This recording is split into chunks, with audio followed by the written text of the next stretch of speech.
Baik, saya persilakan kepada Pak Prim untuk menyampaikan materinya. Oke, selamat siang. Selamat siang. Selamat siang. Salam hormat saya untuk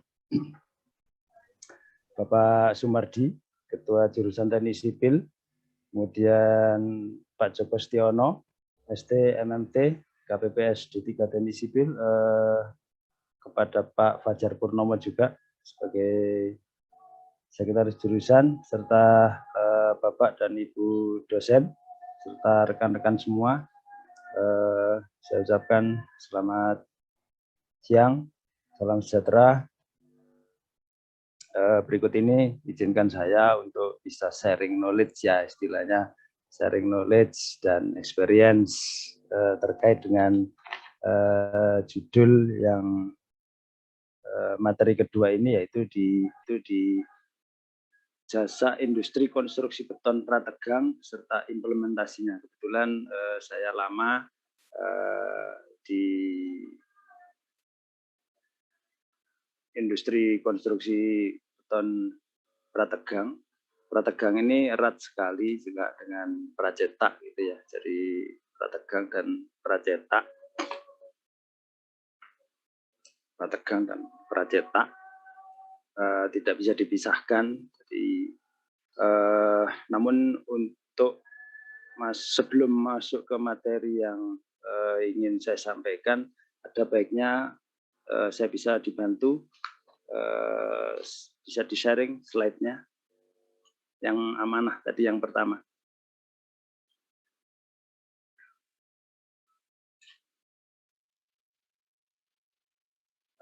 Mungkin belum masuk yang ke sini, yang awal-awal yang ada amanah ini. Atau kalau enggak biar saya yang ini ya, yang sharing barangkali ya. Ya, monggo, mungkin Bapak Prim yang share screen.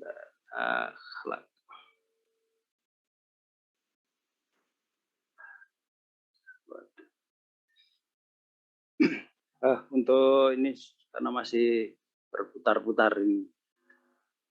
Jadi gini, industri beton pracetak ini atau industri konstruksi ini, kenapa sih kita perlu membahas masalah ini? Pertama, posisi kita atau kondisi kita saat ini kita sedang berada di kondisi di mana pembangunan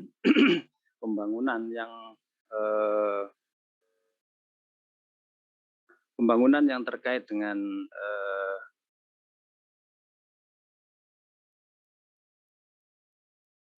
gedung-gedung bertingkat tinggi dan infrastruktur publik dan beragam pekerjaan konstruksi lainnya, ini kita sering mendapati metode konstruksinya atau pelaksanaannya masih dikerjakan secara konvensional. Kalau konvensional ini ya artinya tidak meremehkan, tidak merendahkan, bukan begitu maksud yang kita sampaikan. Karena di dalam metode yang konvensional ini biasanya ada syarat dengan beberapa penyimpangan mutu dan waktu yang sifatnya kompleks, terutama untuk pekerjaan-pekerjaan yang berkaitan dengan pengecoran beton. Jadi penyimpangan-penyimpangan tersebut adalah merupakan sebuah konsekuensi dari pekerjaan-pekerjaan beton yang sifatnya cast inside, gitu ya. Karena ada beberapa kelemahan pengawasan, ketidaksesuaian waktu pelaksanaan, terus ketergantungan dengan cuaca, dengan lokasi. Ini biasanya yang potensial ini berkait dengan cuaca, berkaitan dengan cuaca. Sehingga diperlukan upaya-upaya dan terobosan-terobosan yang lebih inovatif terhadap setiap proyek atau tahapan pelaksanaan pekerjaan tersebut, agar secara keseluruhan pekerjaan menjadi efisien dan efektif, gitu ya. Jadi bicara kalau efisien dan efektif itu bicara cost dan waktu. Terus yang mengikutinya tentunya secara mutu ini lebih bisa terjamin, karena biasanya kalau dengan precast atau pracetak ini dilakukannya di suatu tempat tertentu yang memang produksinya atau prosesnya berulang-ulang, sifatnya manufaktur. Tentunya di sana sudah ada sebuah sistem, istilahnya SOP ya, Standard Operation Procedure yang sudah dibakukan melalui continuous improvement, itu terus-menerus, perbaikan yang terus-menerus, sehingga akan dihasilkan sesuai dengan apa yang diharapkan atau ditentukan. Pracetak sendiri di pasar kita saat ini itu masih sekitar 25% lah dari konstruksi. Harapan dari pemerintah kita ini bisa lebih besar atau bisa 50%-nya. Pracetak sendiri di kita ini, nah ini sudah. Jadi sebelum terlalu jauh saya masuk ke sana, ada kata-kata bijak ini yang sempat saya kutip ya, itu dari Jack Welch. Jadi kalau Anda memilih orang-orang yang tepat dan memberi kesempatan kepada mereka, maka yang lain-lain jadi tidak penting gitu. Jadi ini kenapa saya sampaikan gitu. Harapan saya teman-teman atau adik-adik alumni Polinema ini yang jadi maksud, yang dimaksud ini adalah orang-orang yang tepat, gitu.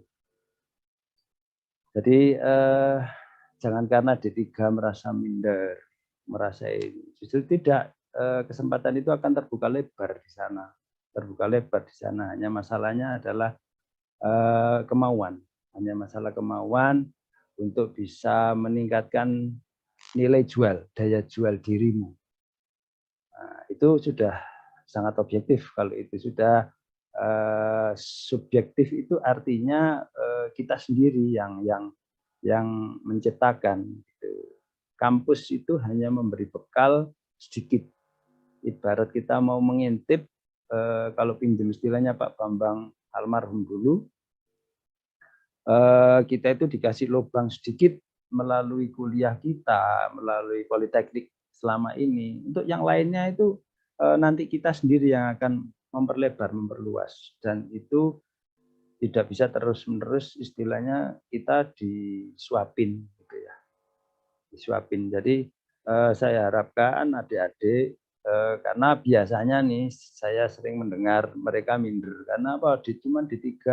Enggak, jangan begitu, sebaliknya, karena D3 kesempatan belajarnya lebih luas, lebih tinggi, dan daya serapnya lebih mudah daripada yang lain-lain. Daya serapnya lebih mudah untuk daripada yang adik-adik yang lain gitu. Jadi next, saya kembali lagi, next. Nah, yang ini kaitannya yang barusan saya sampaikan. Adik-adik harus punya integritas. Integritas itu apa? Nanti mungkin ada ini ya, slide lanjutannya yang saya tidak, karena keterbatasan waktu, mungkin saya cuplikan sedikit-sedikit aja. Berkaitan dengan yang saya sampaikan di awal tadi, masalah integriti ini. Integriti ini adalah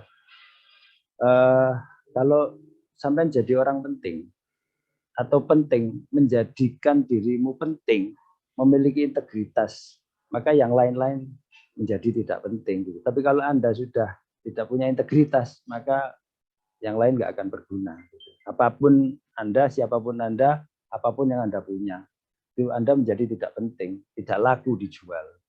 Maka pentingkanlah diri Anda. Jadikan diri Anda itu penting, yang diperlukan, yang bermanfaat.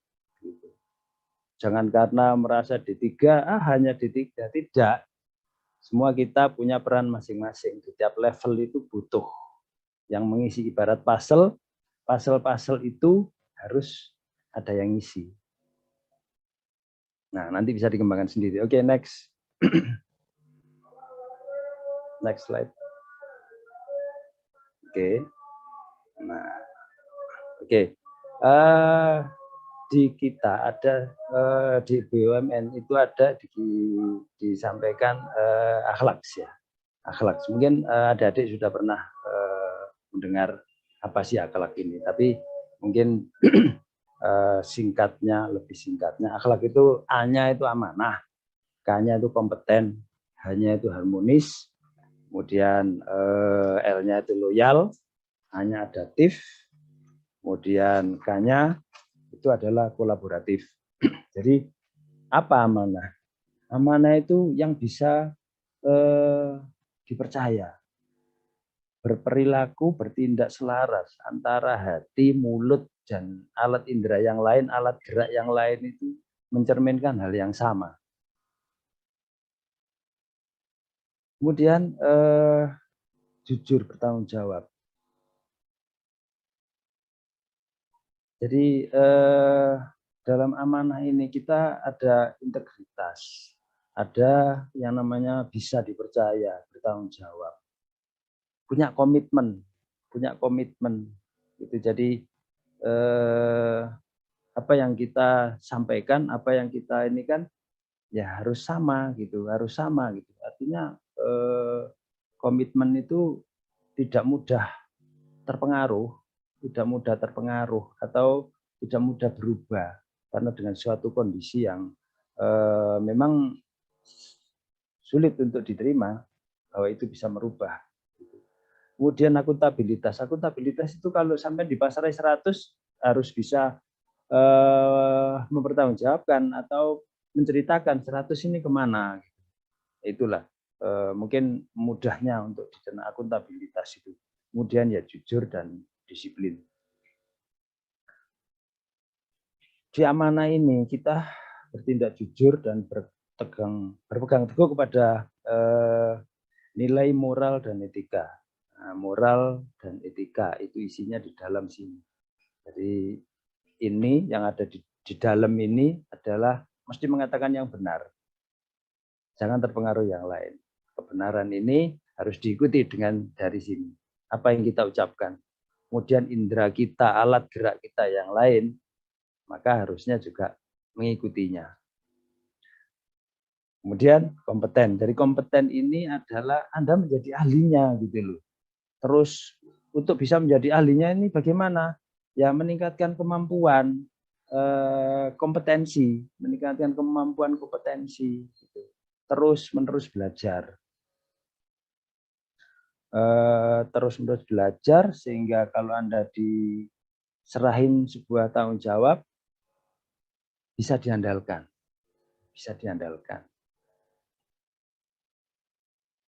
Kemudian kalau sudah bisa diandalkan tentunya karena memperbaiki diri terus, mengasah diri terus, belajar terus, ujung-ujungnya ya secara otomatis pasti ada nilai plus atau apa prestasi dari rata-rata kebanyakan.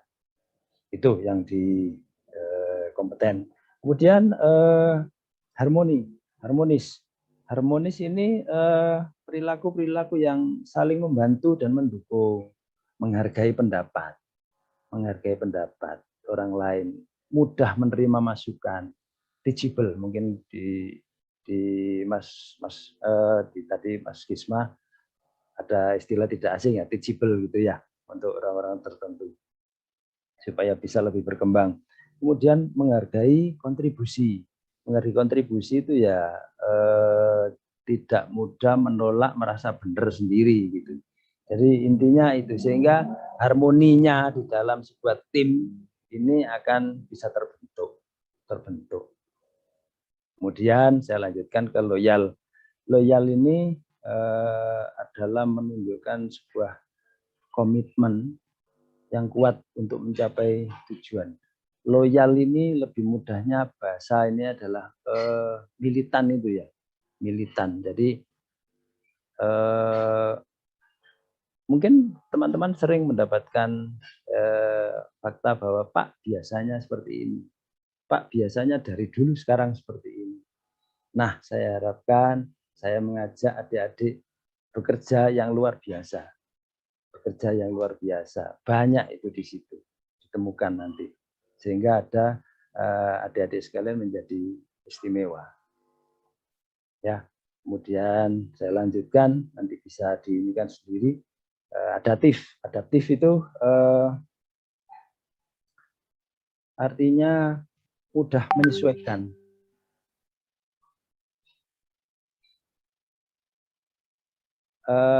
Mudah untuk berbaur, proaktif dalam menghadapi perubahan-perubahan. Jadi mudah sekali. Kalau istilahnya kalau di kita kalau susah untuk adaptif, biasanya orang ini yaitu tadi sulit untuk berkembang, bantat. Saya pinjam istilahnya, kalau kita bikin roti itu, ibu-ibu bikin roti nggak berkembang ya bantat. Nah itu kita harus adaptif, menyesuaikan. Karena dari zaman ke zaman, dari zaman saya dulu jadi mahasiswa, seperti itu, dan dari hari ke hari pasti ada perubahan-perubahan. Itu kita jangan sampai tidak mengikuti, jangan sampai kudet ya. Nah, itu. Kemudian kolaboratif. Di kolaboratif ini kita mudah terbuka untuk bisa kerjasama, bersinergi, saling bantu, saling mengisi. Jadi kira-kira singkatnya akhlak ini adalah seperti itu. Oke, next. Saya lanjutkan lagi ke inti.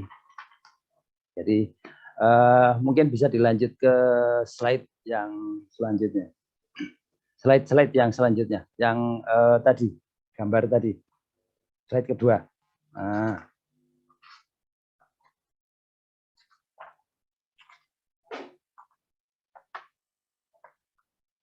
Nah, yang satu yang pertama. Nah, saya masuk ke inti ya. Jadi sebelum kita masuk ke implementasi, kira-kira prekes atau prategang itu binatangnya macam apa? Gitu. Jadi ilustrasinya adalah seperti ini. Jadi balok itu dengan dua tumpuan, kalau mendapatkan beban, maka di bidang sentrisnya atau di tengahnya, serat tengah, itu pasti akan mengalami penderitaan namanya tarian. Ya, kira-kira begitu. Jadi kalau di garis normalnya itu separuh dari garis normalnya atau di atas garis normal itu biasanya mengalami seret tekan atau namanya bidang tekan, dan separuhnya namanya tarik. Next, itu berlaku untuk baja, kayu atau beton. Nah, ini kira-kira seperti ini. Nah, karakternya beton tidak kuat menahan tarik, dia hanya bisa menahan tekan. Nah, ini. Next. Nah, karena tumpuan di ujung-ujung itu memberi efek seolah-olah ini seperti ini. Jadi tengah-tengahnya mengalami tertarik atau tarian. Ini berlaku untuk setelah dibebani atau untuk berat sendirinya. Jadi yang bidang atas dia mengalami tegangan tekan, yang bawah tarik. Seperti itulah, sehingga akibatnya itu retak itu tadi. Oke, next. Nah, untuk beton bertulang, terus kemudian orang ngasih ini dalam perkembangan zamannya, beton tadi ditambah besi tulangan. Nah, di besi tulangan sendiri orang biasa mendesain, tentunya adik-adik lebih ini lagi, lebih teorinya mungkin lebih fresh lagi. Di sana mungkin ada 3 desain ya, 3 macam desain.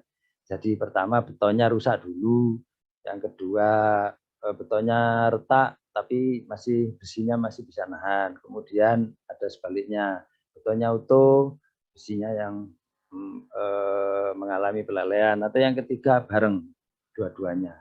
Nah, itu. Next. Nah, beton prategang ini adalah memberi atau menjawab masalah-masalah yang ada di depan tadi.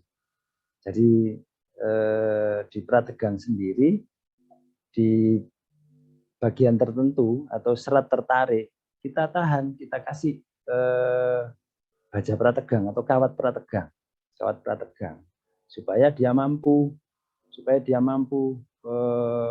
menahan, atau di serat paling bawah ini mampu menahan dari tarikan akibat pembebanan yang ada di atasnya.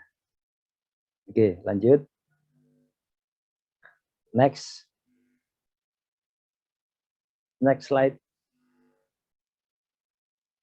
Ya, nah ini filosofinya. Jadi kira-kira seperti ini. Ibarat kalau kita naruh buku nih beberapa, terus kemudian kita kasih tekanan, ditekan gitu ya dari ujung ke ujungnya, maka buku itu bisa kita angkat meskipun tidak kita apa-apakan. Tapi kalau tenaga tekannya kita lepas, ya bukunya akan jatuh. Kira-kira filosofinya seperti itu. Pracetak prategang.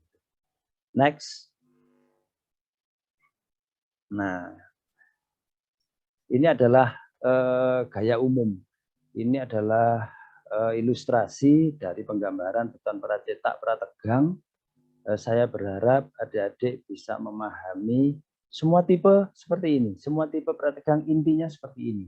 Jadi diberi gaya tekanan atau gaya tarik di ujung-ujung sehingga beton itu mengalami desakan.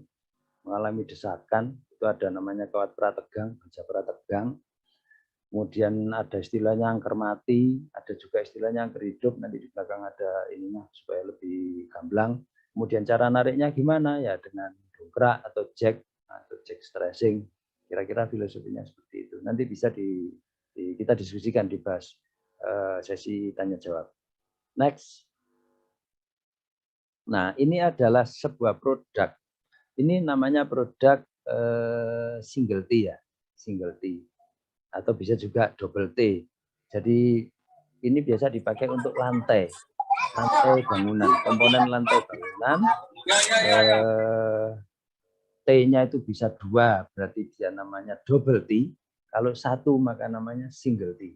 Kalau sudah di stressing dalam posisi ini dia ada defleksi kontra. Karena nanti diharapkan pada saat dia servis maka defleksinya ini akan 0, lengkungannya akan hilang. Ini berlaku yang paling sering kita amati adalah di produk girder. Kalau di lantai mungkin jarang ya, di girder. Jadi kalau ada jembatan, orang bangun jembatan itu biasanya seperti ini. Oke, next. Nah, kenapa beton prategang dibutuhkan betonnya juga mutu tinggi, bajanya juga mutu tinggi. Jadi karena masing-masing beton ini ada kelemahannya di beberapa ini. Beton ini ada namanya susut, rangka atau apa istilahnya shrinkage ya. Jadi kalau makin tinggi mutunya, kalau dia mengalami tekanan, dia ada semacam delta L-nya susut negatif gitu. Ya seberapapun kecilnya tapi ada, dan itu mempengaruhi kepada kekuatan. Begitu juga baja mutu tingginya.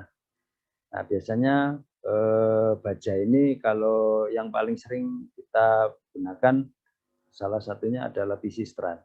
PC strand, ada PC bar, ada PC wire. Itu ada beberapa jenis baja. Nanti detailnya di belakang itu ada itu seperti apa. Next.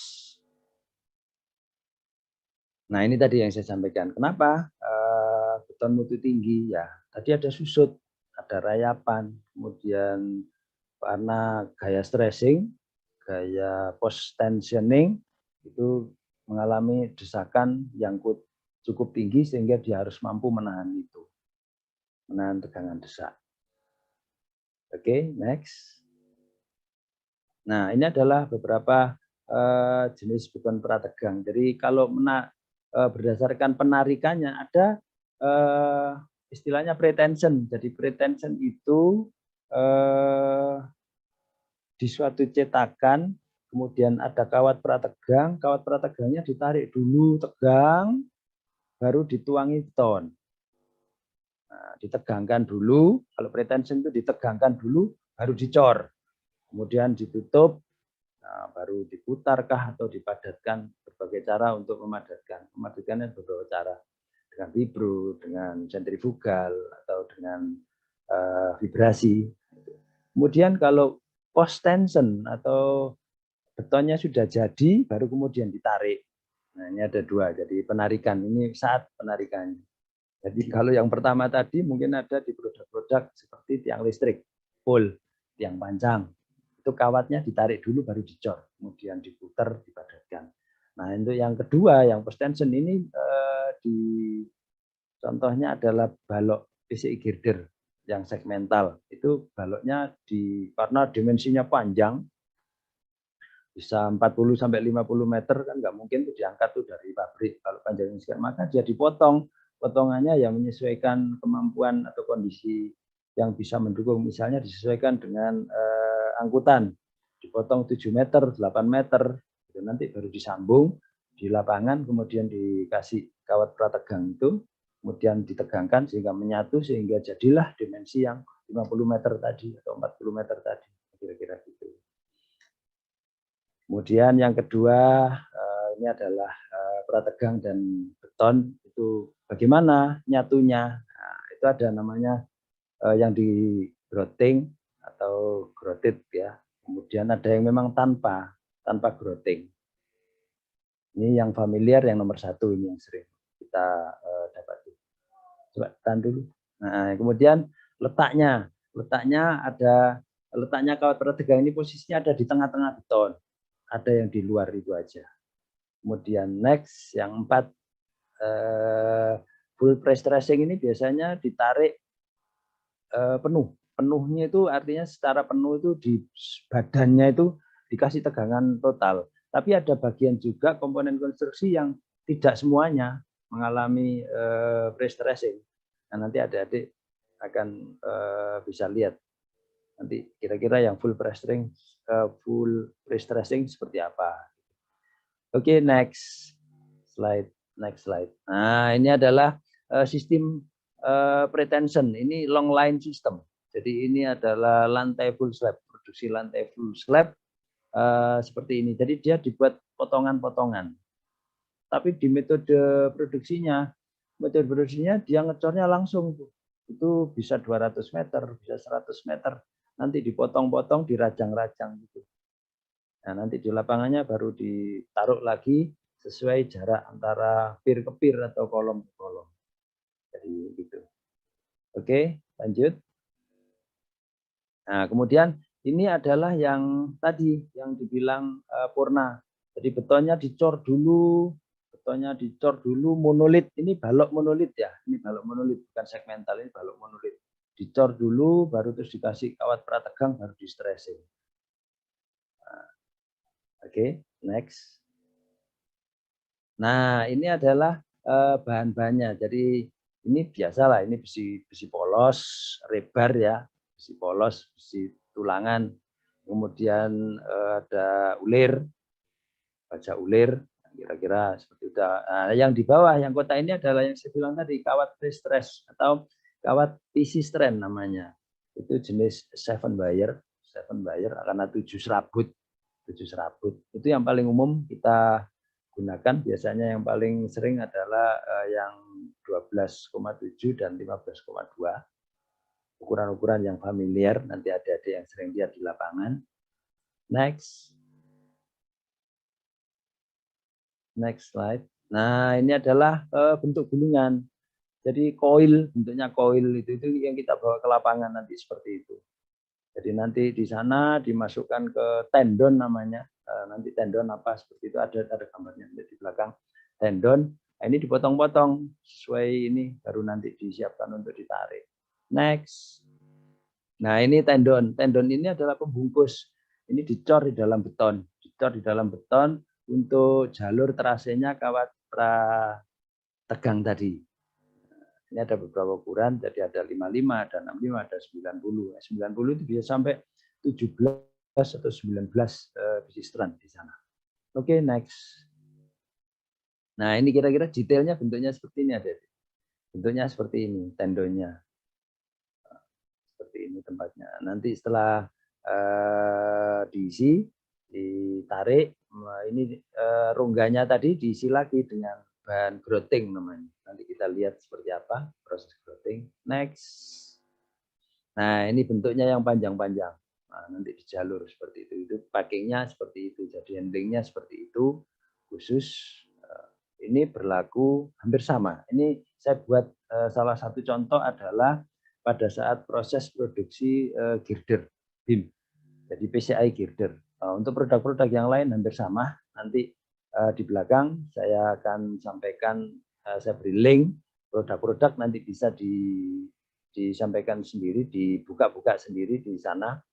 Karena kalau sampaikan di sini, saya rasa mungkin waktunya nggak cukup. Saya ingin menghabiskan waktunya dengan lebih banyak porsi diskusi nanti ya, adik-adik. Moderator, kalau saya kurang jelas atau terlalu cepat, mohon bisa langsung ya, diinterupsi langsung ya. Baik, Pak, siap. Oke, next. Nah, ini adalah proses penarikan atau post tensioning. Penarikan atau proses post tensioning salah satu PCI girder. Jadi ada mesin pre-stress, mesin penarik ya, jack stressing namanya. Yang di bawah itu adalah kawat prategang yang saya bilang tadi, yang koil-koil tadi itu sudah dimasukkan.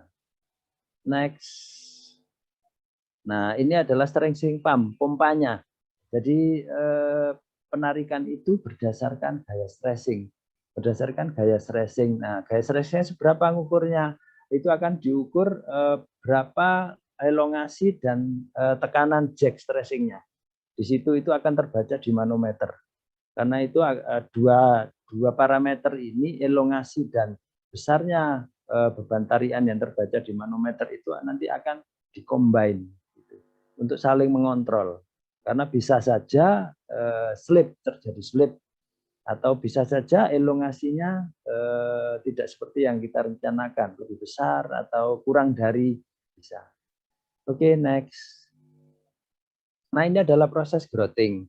Proses growting ini bahan growting, semen growting, dimasukkan mesin growting, diaduk, kemudian dengan tekanan tertentu ada selang itu. Selang itu masuk ke bagian tendon tadi untuk mengisi celah tendon yang terisi kawat prategang tadi. Nah, supaya pertama antara kawat prategang di dalam tendon itu tidak ada celah atau rongga udara, sehingga mempermudah karat, sehingga menurunkan lifetime-nya komponen konstruksi itu sendiri, sehingga perlu kita growting. Dan growtingnya ini isinya semacam bentuknya seperti air semen gitu ya, tapi dia punya sifat mengembang, expand growth namanya, expand growth. Oke, next. Nah, ini jadi tadi yang dipasang tadi kita suntikkan itu melalui sebuah selang, di situ namanya selang growting. Nah, itu di sebelah, gambar yang di sebelah itu adalah itu untuk ngecek. Jadi kira-kira oh ini sudah penuh, sudah nyampe, maka dia ngeceknya dari samping itu keluar itu. Nah, itu dengan tekanan tertentu ya, biasanya dipakai 5 sampai 7 bar. Cairan itu disuntikkan ke sana sehingga tembus dari ujung ke ujung. Itu pekerjaan growting ya. Oke, lanjut next. Nah, ini adalah alat-alat, detail alat-alat yang di bagian ujung ke ujung untuk penarikan. Ini yang dibilang angker hidup tadi, angker hidup. Nah, itu ada berturut-turut secara jarum jam. Yang ada spiral warna merah itu adalah brusting steel. Jadi itu untuk menahan yang di ujung balok, angker hidup. Kemudian itu adalah yang sebelah kanan, yang atas, pojok kanan atas, itu pemasangan barrel wedges, pengunci, pemegang, penahan kawat prategang tadi di bagian angker hidup tadi. Kemudian yang di bawahnya itu adalah wedges atau penahan.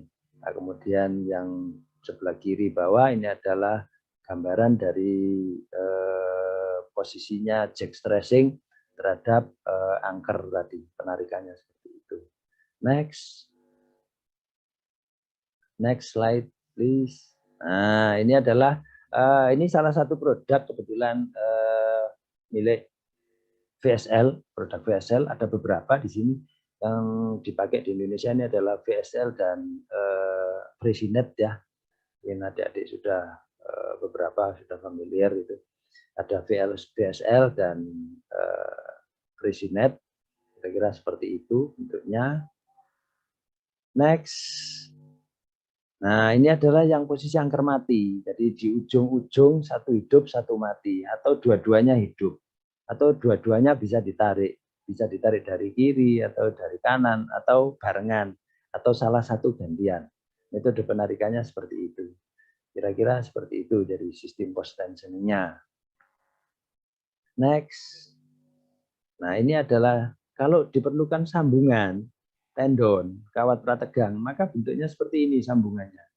Sambungannya seperti ini. Jadi ada posisi dak itu tendon tadi, kemudian ada koplernya, kemudian ada growth tube-nya itu yang untuk injek bahan growthing tadi, kemudian ada casting, sehingga sebenarnya kalau prategang seberapa panjang, seberapa ini yang bisa prategang, sangat panjang karena bisa disambung. Jadi tidak terbatas hanya 50 sampai 60 meter saja, tidak. Jadi itu bisa menerus.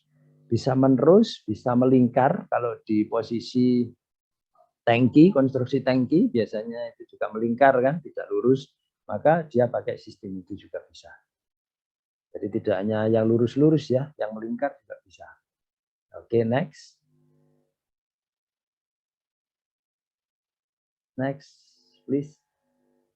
Nah, ini adalah sistemnya. Cara pemasangannya pertama dia masang angker, kemudian di stressing, kemudian ditarik, tarikannya itu mundur seberapa, dilakukan beberapa kali, beberapa tahap. Biasanya ada tahapannya dari 0%, 25%, 50%, 75%, 100%.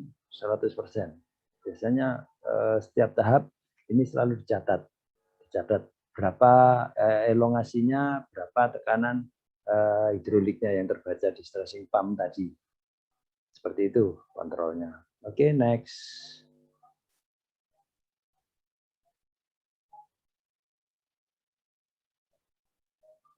Nah, oke. Jadi salah satu contoh tadi yang saya sampaikan ini adalah di PCI girder. Jadi bisa saja yang tanpa tendon, bisa saja langsung kawat itu langsung dicor tanpa bungkus-bungkus lagi, itu di produk-produk misalnya di piling. Jadi square pile, spoon pile, atau CCSP. CCSP itu turap beton ya. Turap CCSP itu corrugated concrete sheet pile. Jadi itu biasa dipakai di irigasi, di pengendalian banjir. Itu beberapa proyek kemarin kita juga sedang mengerjakan itu. Kebanyakan sekarang sudah mengarah ke seperti itu. Jadi produk-produk pre-stress. Oke, mungkin yang lain-lain bisa dibaca sendiri nanti. Saya langsung aja, barangkali ada yang bisa kita diskusikan. Monggo silakan langsung aja Pak Fauzi. Baik, terima kasih Pak Prim. Ya, demikianlah pemaparan materi terkait beton prategang. Silakan untuk peserta jika ada yang ingin ditanyakan bisa raise hand di Zoom atau pertanyaannya bisa dituliskan di kolom chat.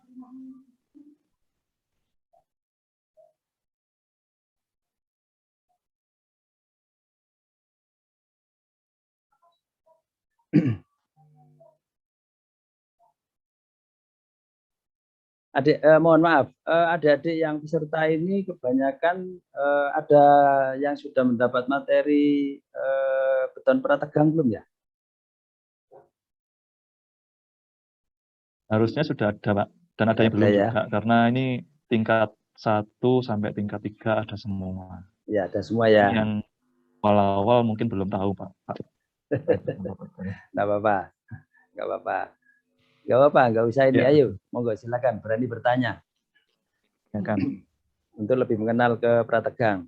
Jadi nanti bisa berkembang. Ini saya harus dipancing dulu ini, harus dari mana mulainya. Karena kalau ngomong aplikasi, banyak sekali yang bisa kita buat prategang ya. Jadi yang kelihatan sudah sering kita pakai, itu di jembatan, mungkin PCI girder, kemudian ada full slab, untuk pondasinya spoon pile, square pile, Pak Prim, ini ada yang mau bertanya, Pak. Iya, monggo lanjut. Mas Dandi mungkin bisa di-unmute. Silakan. Baik Pak, maaf ya izin bertanya Pak. Ya, silakan. Misalnya ada pekerjaan pembongkaran jembatan lama, itu dari PCI girder Pak, bentangnya kurang lebih 42 meter. Ya. Yang saya tanyakan Pak, apakah ada umur rencana dari si PCR girder dulu Pak? Atau terus yang kedua, bagaimana caranya kita mengetahui Pak atau mengidentifikasi Pak bahwa PCR girder ini harus diperlakukan seperti ini agar pada saat kita pembongkaran, kita turunkan itu berjalan dengan sesuai dengan kaidah K3 Pak. Itu aja dulu Pak, makasih. Oke, saya sebelum menjawab, pertanyaan pertama saya bisa jawab. Jadi untuk produk-produk beton itu karena biasanya saat ini sudah mencapai K800 ya. Kalau dulu 20 tahun yang lalu mungkin K500 gitu. Sekarang sudah mencapai K800. Diharapkan makin umurnya ini makin tinggi, durability-nya juga makin tinggi. Nah, itu kira-kira kalau di proyek-proyek tol itu umurnya lifetime-nya adalah bisa 30 sampai 50 tahun. Harapannya seperti itu. Jadi makanya spek betonnya seperti apa, bahan bajanya seperti apa, ketahanan korosinya seperti apa, semen yang kita gunakan seperti apa, itu semuanya sudah ada aturan-aturannya. Mungkin adik-adik di kampus lebih detail itu ya, dapat peraturan-peraturannya. Itu. Kemudian yang untuk perlakuan bongkar ini karena sudah bersifat sangat teknis ini ya. Saya ada, cuman harus di-share ya ininya ya. Saya ada ini atau saya kirim atau gimana. Jadi pertama langsung share screen Pak Prim. Share screen ya. Oke. Silakan bisa langsung share screen Pak. Saya share screen.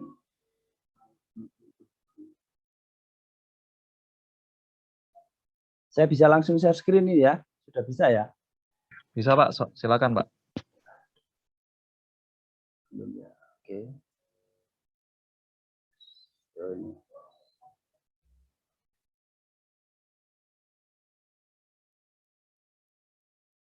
Nah, jadi ini minimal kita sudah terlihat Pak Fauzi. Masih belum Pak? Ini ada safe lifting operation ya. Sudah kebaca belum? Sudah Pak. Sudah ya. Oke. Jadi ini ada safe lifting operation. Ini adalah salah satu syarat minimal ya. Jadi minimal aspek ini kita penuhi dulu. Jadi apa yang harus kita kerjakan?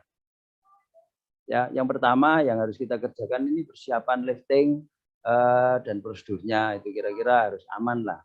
Harus aman. Artinya aman apa? Ya sesuai spek. Benda yang kita angkat itu kan bisa dihitung berapa, kapasitas angkatnya berapa, sudut angkatnya berapa. Kemudian peralatan angkatnya, lifting equipment-nya seperti apa, inspeksinya seperti apa. Jadi oke, keren ini kapasitasnya sekian. Nah, yang membuktikan sekian ini apa? Tentunya itu kan ada namanya, ada SIO, ada ini macam-macam di situ. Aspek-aspek ketiganya ini harus kita penuhi. Kemudian personel yang terlibat. Jadi apakah dia punya semacam SIO-nya, izin operasi, atau silo layak operasi untuk alatnya, kemudian izin kerja ini biasanya ini kan dari GASE ya, dari komandernya di situ, dari lokasi itu mereka sudah tentunya sudah sangat tahulah apa aspek apa yang harus dicek gitu. Kemudian ada yang selalu monitor, jadi tahap ke tahap pekerjaan ini harus selalu monitor. Ada di lapangan biasanya petugas K3 yang biasanya ininya merah-merah itu, merah-merah itu kalau di tempat kami. Kemudian evakuasi tentunya sudah diantisipasi, ini handlingnya seperti apa, nanti disimpannya di mana, movementnya seperti apa gitu. Jadi kemudian berikutnya yang tidak boleh apa gitu. Jadi ada pengamanan area, ini harus diamankan betul. Kemudian operator harus fokus berada di tempatnya selama handling pekerjaan, tidak boleh meninggalkan tempat atau ada apalagi beban dibiarkan menggantung gitu ya. Kemudian di clearance area, cek clearance area, clearance areanya seperti apa gitu. Kemudian ada SWL, SWL itu adalah beban izin angkat, beban izin angkatnya berapa gitu. Jadi itu bisa disesuaikan tadi dengan alatnya tadi. Kemudian fokus. Jadi semua orang-orang di sana harus fokus dan tidak boleh ada yang menarik perhatian atau mengalihkan perhatian. Kemudian tentunya bercanda, pegang HP saat operasi itu hal-hal yang dilarang. Jadi itu mungkin jadi beberapa aspek untuk pembongkaran. Tadi kita bicara pembongkaran ya.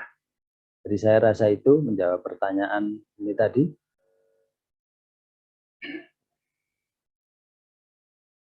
Oke, bisa ini kembali. Itu tadi jawaban dari Coba Pak. bisa ditarik kembali ke screen ini. Di stop share Pak, mungkin Pak. Oke, stop share. Oke. Oke. Jadi itu adik-adik, jadi umur tadi ya diperkirakan 30 sampai 50 tahun. Itu karena berkaitan dengan umur proyek, lifetime dan cost dan BEP. Karena harus umurnya sekian. Kemudian perlakuan bongkar itu tadi syarat minimalnya seperti itu. Dan biasanya sih diturunkan dulu ya, diturunkan dulu baru dipotong di bawah. Itu sih seperti itu yang biasa kita kerjakan. Gitu ya. Atau ya. Lanjut yang lain, next question. Berikutnya dari Mas Ahmad kan, silakan. Ya. Baik Pak, permisi izin bertanya. Ya. Saya sebagai mahasiswa ya Pak ya. Yeah. Jadi saya ingin bertanya tentang penyimpanan beton prategang Pak. Ya. Apakah pada saat produksi beton prategang itu produksinya itu apakah hanya saat ada pre-order atau ada beton yang memang untuk disimpan gitu Pak? Nah kalau memang itu ada yang disimpan, bagaimana cara penyimpanan beton prategang itu di industri tersebut gitu Pak? Terima kasih. Oke, jadi kebanyakan produk beton ini adalah request order. Saya bekerja job order. Jadi kalau ada pesanan, ada proyek, ada yang butuh, baru kita masakkan, kita produksi. Jadi saya tidak nyetok, tidak menyimpan karena itu cost-nya sangat tinggi, atau biayanya sangat tinggi. Masuk di dalam bahasa akuntansinya itu persediaan ya, itu sangat tinggi. Itu kan duit mandek. Jadi cara penyimpanannya tidak ada cara penyimpanan khusus, paling-paling sistem handling. Nanti saya share itu juga, nanti diingatkan Pak Fosi saya harus share produk dan sistem handling. Ini hanya untuk contoh saja supaya teman-teman adik-adik mahasiswa sudah mindsetnya sama seperti yang ingin saya sampaikan. Nanti saya diingatkan ya, itu ada di belakang nanti, di bagian belakang. Baik Pak, siap. Oke, next. Oke, pertanyaan selanjutnya saya bacakan dari kolom chat atas nama Kresna dari D3TS. Apakah terdapat alternatif untuk steel rebar dan apakah ada keuntungan dan kekurangan tersebut? Kekurangan tersendiri dari alternatif tersebut. Oke. Rebar, itu pertanyaan. Untuk rebar ini kalau untuk yang biasa, besi-besi biasa, itu kan memang kalau baja ini kan kebanyakan dia mampu tarik ya. Kalau baja ini umumnya kan sifatnya tarik gitu ya. Yang tekannya nanti yang diderita, yang menderita itu betonnya. Maka di dalam satu unit ada namanya beton bertulang, itu ya kolaborasinya beton dan besi tulangan. Itu yang tarik tadi ditanggung baja tulangan, besi tulangan. Untuk yang tekan biasanya beton. Nah, kaitannya sama ini tadi baja tulangan, tarik dia mutu, berkaitan dengan mutu.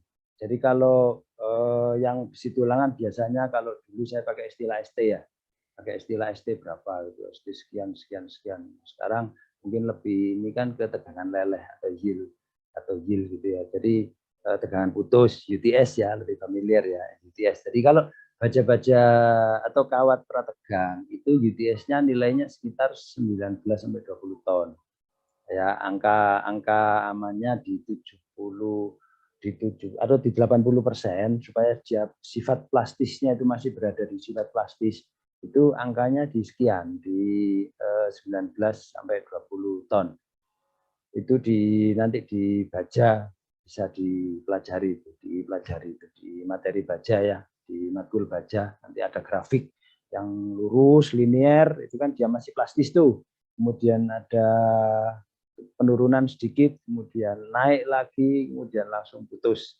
Nah kita bekerja atau di konstruksi prategang itu bekerja di baja yang sifatnya masih plastis. Jadi garisnya yang masih lurus ya Pak Fauzi ya, yang masih lurus itu. Karena kan kalau ditarik, kayak karet lah, kalau ditarik dia masih kembali lagi ke bentuk semulanya, itu masih elastis namanya. Nah itu di angka sekitar 80%. Tapi harus diperhitungkan ada kehilangan tegangan, ada retak, ada susut. Nah itu harus dihitung. Itu di materi prategang ya, dipelajari di sana. Detailnya ada di sana. Monggo lanjut. Kita lanjutkan pertanyaan berikutnya dari Bu Sugiyarti. Ya, bagaimana cara perhitungan prosedur prategan yang segmental? Apakah sama seperti yang utuh?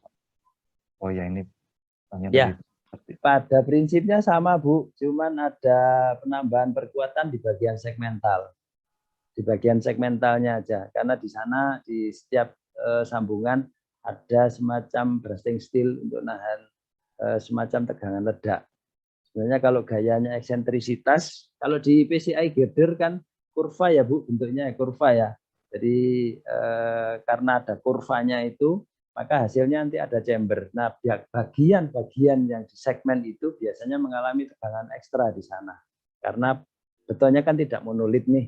Jadi dia dibantu dengan penambahan besi dengan jarak pasangnya, sengkangnya agak rapat Bu, agak rapat. Itu aja sih Bu, ininya prinsipnya. Kalau misalnya teman-teman menghendaki, nanti saya bisa kirimkan salah satu contoh perhitungan untuk bentang berapa, nanti tolong saya diingatkan. Bisa juga ini kan ke email saya itu ada di situ tadi. Mungkin nanti bisa di-share, dibantu share Pak Fauzi, alamat kontak saya dan email. Barangkali adik-adik perlu yang diskusi atau apa, monggo silakan, saya terbuka. Ya, siap. Saya terbuka. Jadi sama prinsipnya nanti di tempat saya bekerja juga kebetulan kita sering beraktivitas, ada namanya learning center ya. Jadi learning center itu ada adik masuk, biasanya di sekolahin dulu di learning center itu.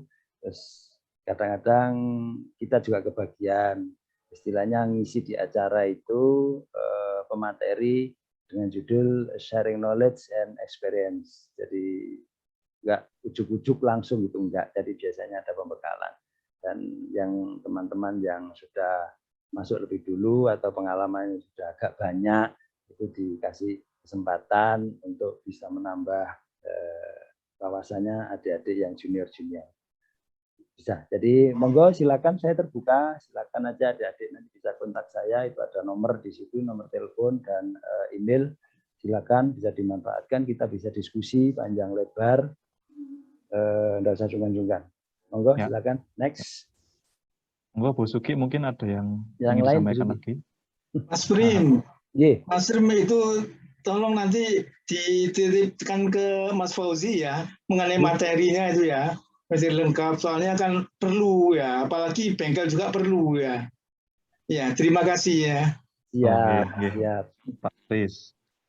Di materi yang dimaksudnya tadi Pak, yang Pak Prim janjikan tadi itu Pak. Yang perhitungan tadi selamat itu siang ya, Pak, salam hormat saya ini. Selamat siang ya. Siapa? Maksimal berapa, segmentalnya berapa meter?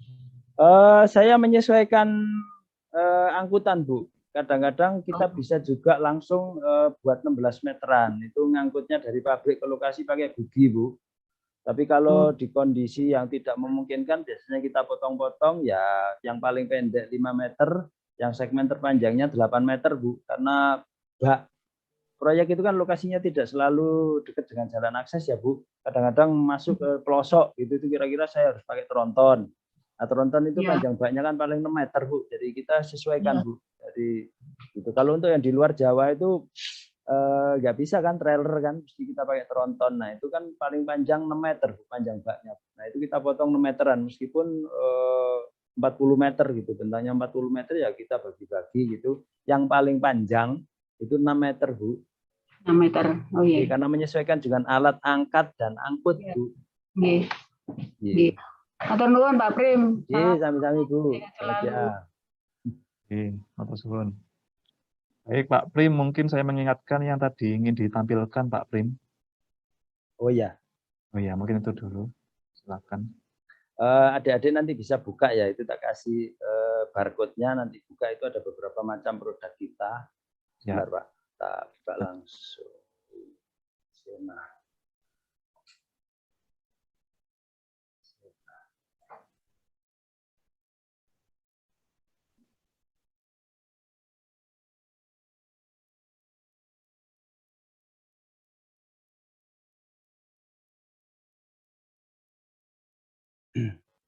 Oke, sambil nunggu ini yang muter-muter ini barangkali ada pertanyaan. Ya langsung. Baik, Pak, sambil menunggu Pak Prim menampilkan produk tadi, ini ada satu pertanyaan lagi, Pak, dari Pak Wahidin. Saat ini digitalisasi konstruksi atau BIM sedang berkembang di dunia konstruksi. Bagaimana implementasi BIM pada industri precast? Nah, ini Pak, apakah sudah menerapkan BIM di perusahaan precast itu atau belum, Pak? Ya, tentunya kita supaya tidak kudet, Pak. Jadi kita juga mengikuti, Pak. Tapi juga yang manual tetap kita gunakan. Jadi sebagai alat kontrol, Pak. Jadi sebagai alat kontrol kita ini kan kita tetap gunakan. Jadi begitu, Pak. Kira-kira jadi tidak utama, tapi itu tetap kita gunakan sebagai alat bantu kontrol, Pak. Oh, siap. Sudah, Pak? Sudah di share screen? Atau mungkin bisa saya bantu dikirim ke panitia, nanti kami bantu share. Saya ini coba ini nih baru proses loading. Oh iya, siap. Iya. Karena saya ini sebentar saya share screen. Share screen.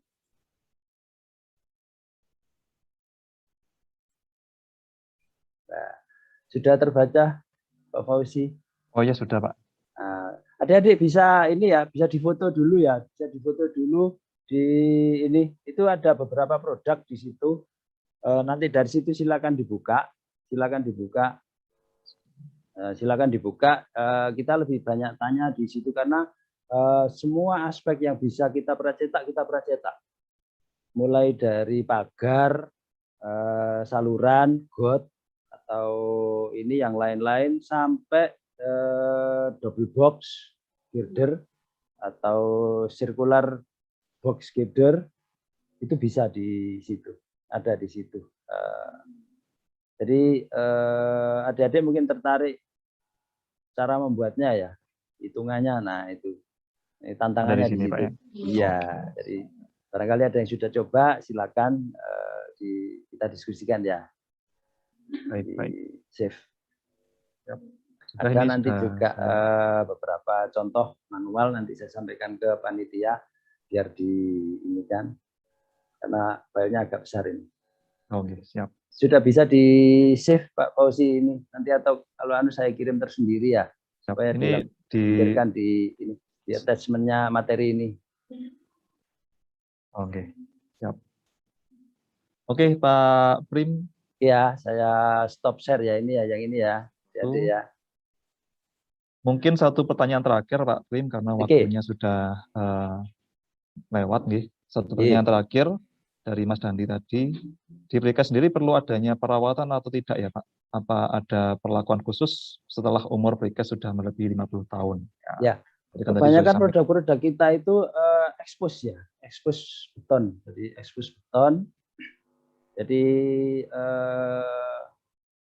paling untuk visualisasi aja mungkin keindahan yang di ruang-ruang publik itu biasanya sih dicat.